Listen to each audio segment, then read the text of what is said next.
Good afternoon. Wow. So I'd been watching the Twitter battle. Uh, I call it a Twitter battle because that's where I get a lot of my news updates. It's not a battle, so to speak, on Twitter, but the battle between the United States and Russia just absolutely rages on. It's almost like it's a bigger D contest, which scares me because with Trump's small hands, I'm afraid we're probably going to lose. Can't take a joke. I don't know what to tell you.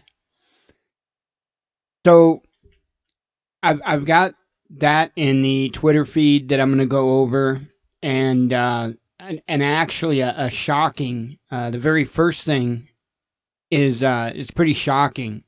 I'm surprised it's happening, although from what I can tell, it's the wrongful death case. It's not the criminal case, which I think needs to be reopened too. And in just a moment, I'll show you what I'm talking about. But wow, we really need to keep our eyes open with what's going on. Expelling diplomats, especially in mass, is about as close to an act of war without being an act of war itself as what you can get. And this is insane. And if I'm not mistaken, the ordeal that's going on with Russia right now is the largest expulsion of diplomats in this country's history. And it's not just this country. You've got the UK, you've got all kinds of other countries that are doing just the exact same thing. And you know the old saying, what's good for the goose is good for the gander. And it just blows my mind because Russia replied today to that expulsion. And all of a sudden, we act as if, and when I say we, I mean our government acts as if, wait a minute, you can't do that to us. Just because we did that to you, you can't do that to us. I'm not getting this. I'm not understanding this. There's another story I tweeted out we'll be getting to in which Trump claims that we're going to be soon pulling out of Syria. Seems like I remember a previous president saying something about us pulling out of the Middle East, like Afghanistan. What was his name? And it didn't happen, did it? We're still there. In fact, we're doubling down. We're sending more troops to Afghanistan. Why? Well, I've covered that before. It's because we need to strengthen, or I should say, we strengthen the terrorists in Syria. So we have to ask ourselves, is this more lip service? I think so. I think certainly so. Because we're doubling down, tripling down on our quote unquote investment in Syria because of the nature behind it. See, it's not essentially about Syria, it's about Iran. But we've got to take out Syria first. And that's what's going on. So I don't know if this is like the big head fake. I don't know if this is like when you pretend to throw the tennis ball to the dog. But it certainly seems so.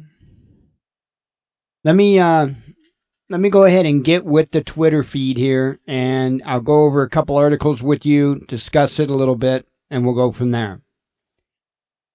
So starting out, this is what I was referring to. This is posted on our local KMOV news station. Let me go ahead and open this article up in a new tab here. I'll probably have to stop the video from starting. I hate that. The headline is Judge considers reopening wrongful death case in fatal shooting of Anthony Lamar Smith. A federal judge is considering reopening the wrongful death civil lawsuit in the shooting death of Anthony Lamar Smith. The city originally settled the case out of court in 2013 for $900,000. Wednesday, a federal judge said the case may be reopened because the Smiths' family attorney, Albert Watkins, didn't see all the evidence. Remember the evidence that wasn't brought forward in either case? Like, the video evidence of the cop planting the gun? Yeah, a little bit. Just minor evidence, right? I'm sure it's purely circumstantial. Watkins filed a motion to reopen discovery in the case in December after the independent outside counsel appointed by the Missouri Attorney General was asked to look into the assertion that DNA evidence was wrongfully withheld from the federal civil rights case. And that's right. My apologies. It was the DNA. The video, I think, was actually seen by a lot of people, but I want to say that the video wasn't allowed to be entered as evidence in the criminal case, in the indictment. I could be wrong about that, but yeah, the DNA proved it. The DNA, or I should say the lack of DNA of Anthony Lamar Smith on the firearm and the DNA of Jason Stockley on the firearm proved that Jason Stockley had indeed planted that gun. And Jason Stockley, has he still been charged yet? Nope. In fact, I don't hear nothing about crickets. I have no idea what Jason Stockley is up to or where he's at or what's going on, because all we hear is crickets. Anyway, Smith was shot and killed in 2011 by then St. Louis City Officer Jason Stockley. Last September, St. Louis Circuit Judge Timothy Wilson acquitted Stockley of first-degree murder charges in the case. And right here, gotta love these. KMOV has been putting some kind of button on every story they do. Imagine a world free of violence. Take action. I bet that button doesn't take me to a petition to demilitarize the police force. I'll bet my life on it. Wow. I do imagine a world free of violence. But first of all, don't we have to stop the real armed thugs? I certainly think so. Anyway, that's what's going on. That was kind of a surprise to me this morning when I seen that. I think this came out yesterday. Yeah. And I had seen it shared on Facebook is where I seen it at. So continuing on, accident reported in Romanian nuclear plant, reactor shut down. Police reportedly detained man suspected of trying to ram French troops. Ban cars, I'm telling you, ban cars. Better hurry up. And make running over people illegal. We need to, anywhere there's like sidewalks, right, and crosswalks, we need signs like get on that now. We need signs stating running over people not allowed. Because folks, if we don't have signs, we don't have a chance. Moscow calls London's proof spread by UK embassy on Skripal case global fake. Okay? And I've been calling that out from the very beginning because, come on. I mean, I was born at night, but not last night. And, we've seen this time and time and time again. And it's an absolute BS situation. And I'm not saying you wasn't poisoned, but I guarantee you Russia didn't do it. It so reminds me of the Brady Bunch. Russia, Russia, Russia. Anyway, Serbian parliament evacuated as unknown man threatens to blow himself up. Anybody got a light? Moscow slams denial of accreditation for Sputnik in France as discrimination. And I mean, it's crazy, right? Sputnik and Russia Today, or otherwise known as RT, two of the most reliable news sources I've found. Absolutely reliable news sources. I'm sure they've had bits and pieces of propaganda. I mean, I would assume they do.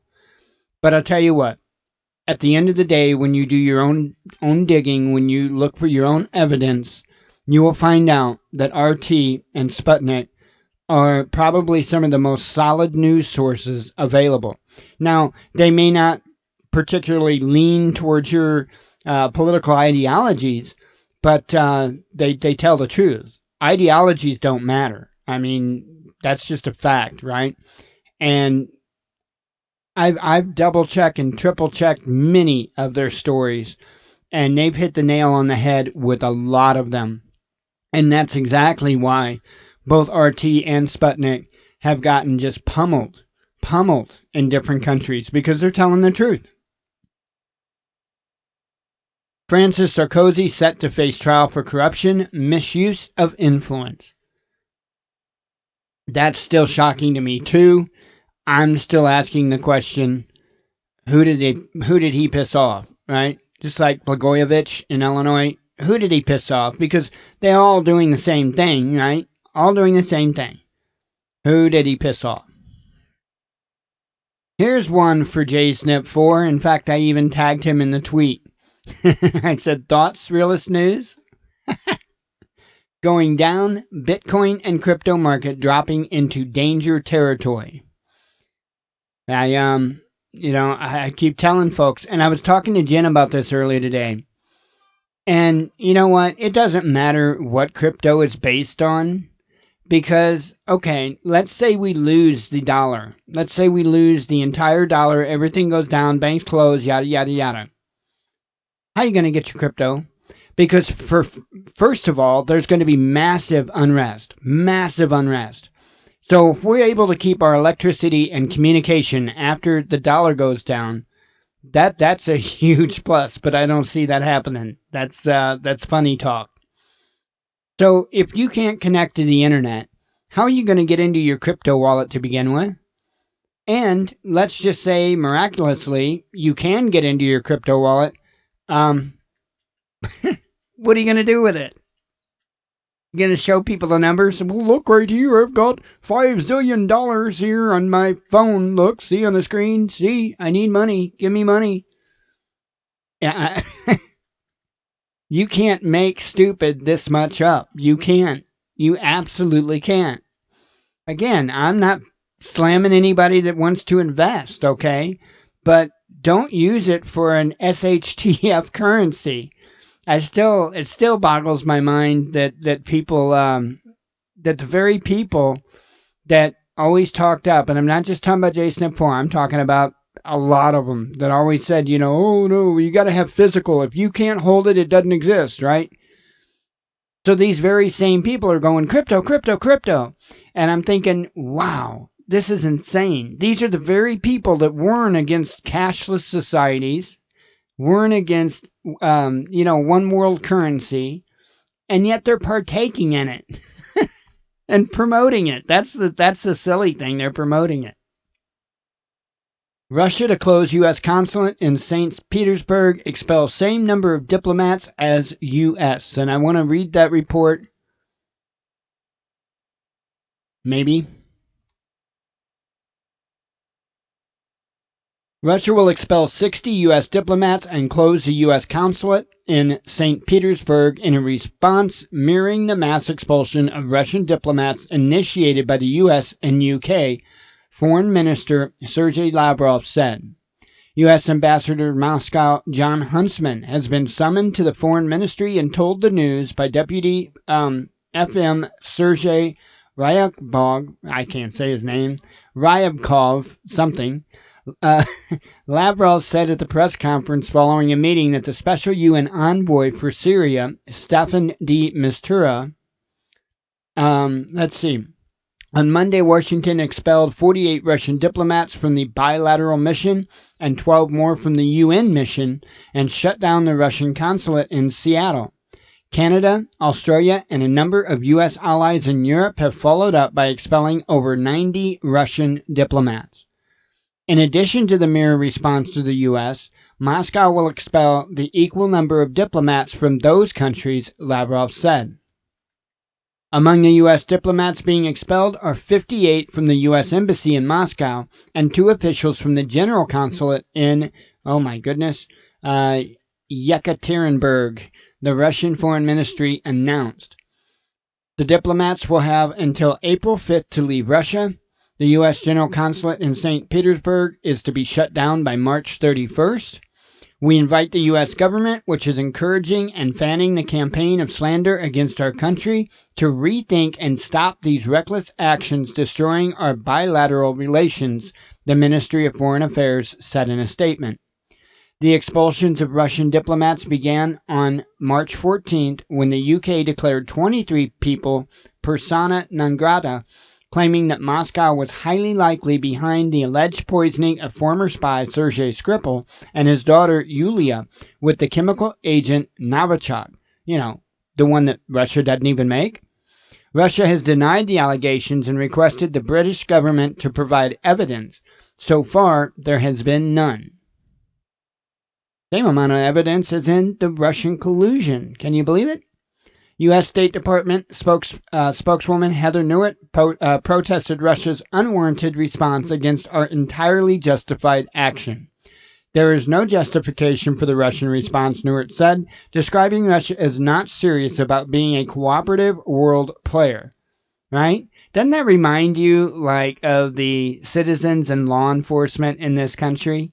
Right? As you're laying on the ground unconscious and they're beating you in the head and tasering you with a gun at your temple and handcuffing you, screaming the entire time, don't resist, and you're completely unconscious. Reminds me of the same thing. That's exactly what it is. Exactly what it is. And here we go, like I was talking about with how they aren't supposed to do anything whatsoever. We're supposed to be able to do anything we want to them, but they aren't supposed to do anything to us, because that's being savage. It's insane. It's insane. But our society treats each other that way too. So how are you going to get any checks and balances that way? Anyway, we'll continue on. Lavrov says Russia will provide more than mere response to steps over Skripal case. Let's see how many of these I've got. Okay, yeah. That was the Sputnik version of that. Sorry about that. Moscow, U.S. deploying hardware to Tanev, boosting military presence in Syria. Right? Now, that's from Sputnik. Right here, Sputnik also puts out, Trump says U.S. to leave Syria very soon to let others take care of it.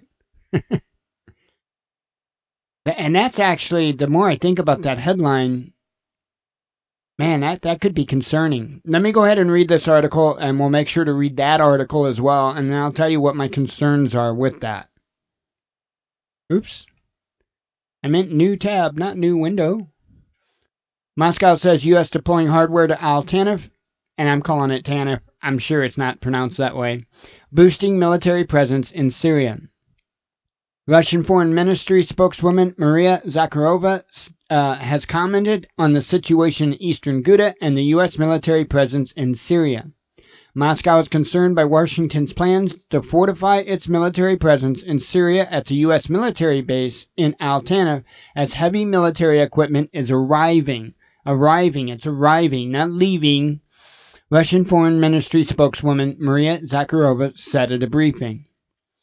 We are still concerned about reports that the United States and its allies are consolidating their illegal military presence in the territory of sovereign Syria. In particular, heavy military equipment is arriving to the zone established by the United States around the settlements of Tanev in southeast of the country, Zakharova told a briefing. The other thing, too, is they could be just flat out resupplying the terrorists over there. ISIS and whoever all they title them this week or the last 10 minutes. The U.S. military base is located on the border town in the border town of Tanev, where troops of the armed Syrian opposition are trained and equipped. The Al-Rikban refugee camp is located in the security zone next to the U.S. military base, Tanev. It was illegally deployed in April 2017 under the pretext of fighting terrorists. At the end of November last year, the head of the Russian Center for the Reconciliation of the Warring Parties in Syria, Lieutenant General Sergei Kirilenko, reported that the U.S., having closed the 55-kilometer zone around the U.S. base in the Syrian city of Tanev, had isolated more than 50,000 people in need of humanitarian assistance. Russia then proposed to the command of a group of U.S. troops in Tanev to jointly ensure the delivery of humanitarian assistance to the refugees. The coalition, led by the United States, agreed to help, but said it had not received confirmation that Syrian authorities were ready to allow convoys to pass. Operation in East Ghouta, Maria Zakharova said that the counterterrorism operation in Syrian East Ghouta is coming to an end. The counterterrorism operation in East Ghouta is over. Only the city of Duma remains under the control of militants, Zakharova said at a briefing in Moscow on Thursday. A significant part of the civilian population was able to leave the city via humanitarian corridors organized with the assistance of the Russian military, she added. Negotiations are underway on the possibility of a peaceful transfer of control over the city of Syrian government forces, Zakharova added. Continued, fabricated, and groundless accusations against the Syrian government and Russia with regard to the indiscriminate use of force and the alleged killing of civilians, pure fiction, and other lies that are allegedly imbued with concern for the hate of civilian population, in fact create obstacles for reaching negotiated solutions and saving lives, Zakharova said. The situation in eastern Ghouta has been tense over the past months, resulting in ongoing shelling by militants of Damascus and fire from the Syrian government forces. Syrian authorities said they opened fire in response to shelling from eastern Ghouta, but Western countries are blaming the Syrian government and Russia for being responsible for the intensification of tensions in the area. On February 24th, the UN Security Council unanimously adopted Resolution 2401 that urges all parties to the conflict in Syria to immediately stop fighting and adhere to a humanitarian pause for at least 30 days across Syria. Now, and again, my head's telling me something here, that something major is up. This headline here, Moscow calls for a meeting of OPCW on April 2nd over the Skripal poisoning case. Let's get to this right here because, wow. And like I say, I'll tell you my thoughts as soon as I get done with this article.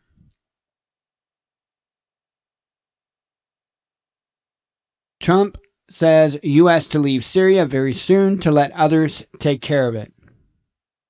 United States President Donald Trump announced on Thursday that the U.S. would be withdrawing forces from Syria very soon and let the other people take care of it instead. We'll be coming out of Syria like very soon. Let the other people take care of it, Trump said during a speech in Ohio. There are around 2,000 U.S. troops in Syria, the Pentagon has said. We're knocking the hell out of ISIS, Daesh. We'll be coming out of Syria like very soon. Let the other people take care of it now. Very soon, we're coming out. We're going to have 100% of the caliphate, as they call it, sometimes referred to as land. We're taking it all back. Quickly, Trump said to a cheering crowd. It's not clear what taking the land back means. The Syrian and Russian governments have consistently called a U.S. military presence in Syria illegal. And I would think Syria would be allowed to do that, right? Because it's their country? Just like, in the United States, you should be able to put a pond on your own land, right? Right? This is a totally different nation, folks. This isn't a citizen of the United States that wants a pond on his property. This is another country. Insane. When asked whether she is aware of policy determination to pull the United States out of Syria on Thursday, U.S. State Department spokeswoman Heather Nauert said, I am not. Trump was talking on the topic of infrastructure. We build a school, they blow it up. We build a school, they blow it up. You know what we have for it? Nothing. I used to say keep the oil. If we kept the oil, we would have been okay. If we kept the oil, we wouldn't have ISIS. They kept the oil, and we didn't keep the oil. Stupid. Well, let me comment on that, okay? The reason why our oil prices are going up is because Russia, not the United States, Russia has been kicking the shit out of ISIS. That is why our oil prices are going up, because we were buying stolen oil. Okay? Plain and simple, we were buying stolen oil from ISIS. That was just one more way that we were funding ISIS beyond the military, the direct military funding and the supplying, equipping, training. We were buying the oil from them at cut rate prices. And this is something that started back during Bush's administration, okay? And it's insane. It is absolutely insane. Now, since Russia has cut off that supply line, our oil prices, our gas prices are starting to go up because, no free oil. Well, it wasn't free oil, but man, I'll tell you what, it was total discount wholesale prices. And now that's gone, our prices are going up. And so, it's not about keeping the oil, yada, yada, yada. Now, let me tell you what my concern is on this. And of course, I keep the Bible in mind at all times. I have to. That's what I put scales to, right? I don't ever put scales to man. I put scales to the Bible. I think that's one place that people are really going wrong today. But let me throw something your way. Could they possibly be pulling troops out because they're about to pull something big? Now the Bible says that Damascus is going to be leveled. Makes me wonder. Is that going to be their next step? Level Damascus, maybe with some type of nuclear device, and then blame Iran? Say Iran gave them that nuclear device? Because, that would give them reason to go in and just wipe out Syria and wipe out Iran. The whole two birds with one stone thing. And just hit North Korea because they look funny. That's really the way they do things. It really and truly is. I mean, false flag is the name of the game these days. And it certainly wouldn't be the first false flag to start war. In fact, how many wars have there been? Yeah, pretty bad. Gulf of Tonkin? So anyway, I would say keep my eyes and ears open on that one. I really, really would. Now Newark says that it's that we're going to be pulling out of the infrastructure, and we're just not going to be building schools, roads, all that good jazz over there. Trump makes it sound like we're pulling troops out. Again, there's one thing Trump is consistent about, and that's talking out of both sides of his neck. He's pretty consistent about that one. Okay. Let's see. And here's the latest thing I tweeted. U.S. may take additional actions in response to Russia's ouster, I don't think there's an SCH in there, of U.S. diplomats. Let me go ahead and open that up because that is, I would consider of importance as well. U.S. may take additional actions in response to Russia's ouster of U.S. diplomats. U.S. State Department announced Thursday that the U.S. may be taking additional actions in response to Russia, ordering the expulsion of 60 U.S. diplomats by April 5th. The State Department noted that there was no justification for Russia's response and that it shouldn't act like a victim. Oh my God, here we go with this whole victim mentality, victim society crap. I will be so glad when we reach a point in this world where people forget what the word victim is. It's unreal. There is no justification for the Russian response, Heather Nauert, the spokesperson for the U.S. State Department, said Thursday. Our actions were motivated purely by the attack on the United Kingdom. The response comes hours after Russian Foreign Minister Sergei Lavrov announced that Russia would be expelling the same number of Russian diplomats that the U.S. ordered out of the land of the free. Russia's decision is in addition to shutting down the U.S. Consulate General in St. Petersburg.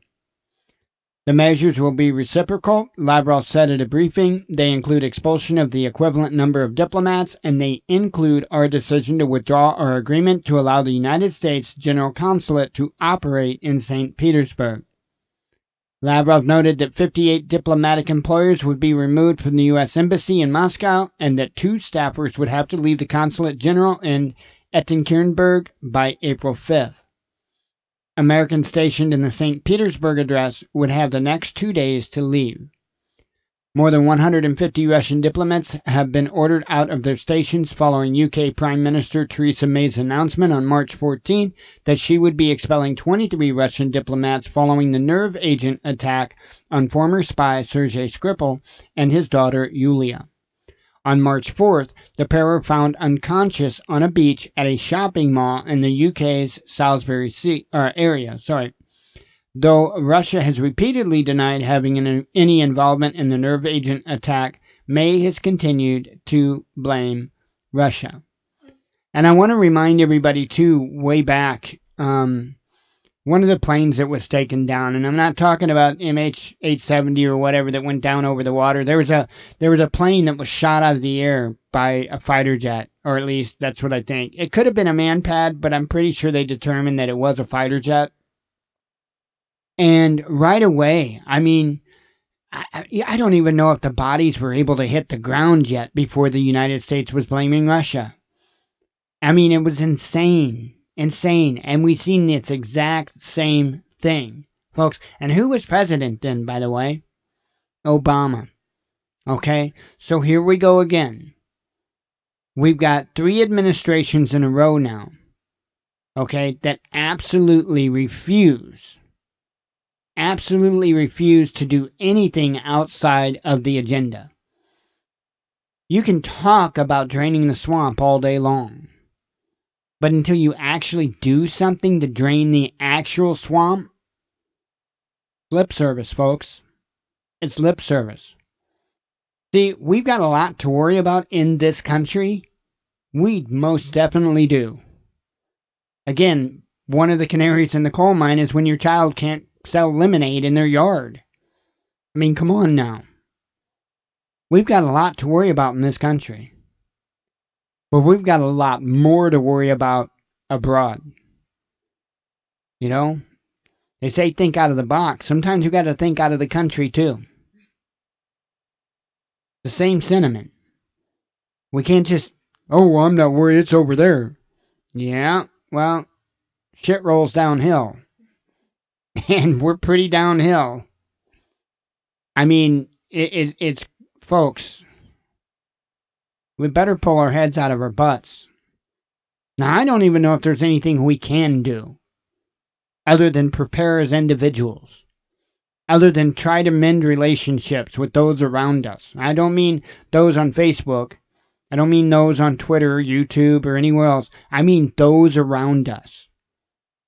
Be decent human beings. Because push comes to shove, and all you have is each other, you might want to be on good terms. I don't mean bowing down and kissing butts. Sometimes you have to do just the opposite to those directly around you. Get them away from you. Because they could be a danger, a threat. Time for people to make those choices. Time for people to walk the walk. Those lights go out. They don't come back on. How you do as a result is your decision. Nobody else's. With that, we love you. God bless you. Be one with your spirit.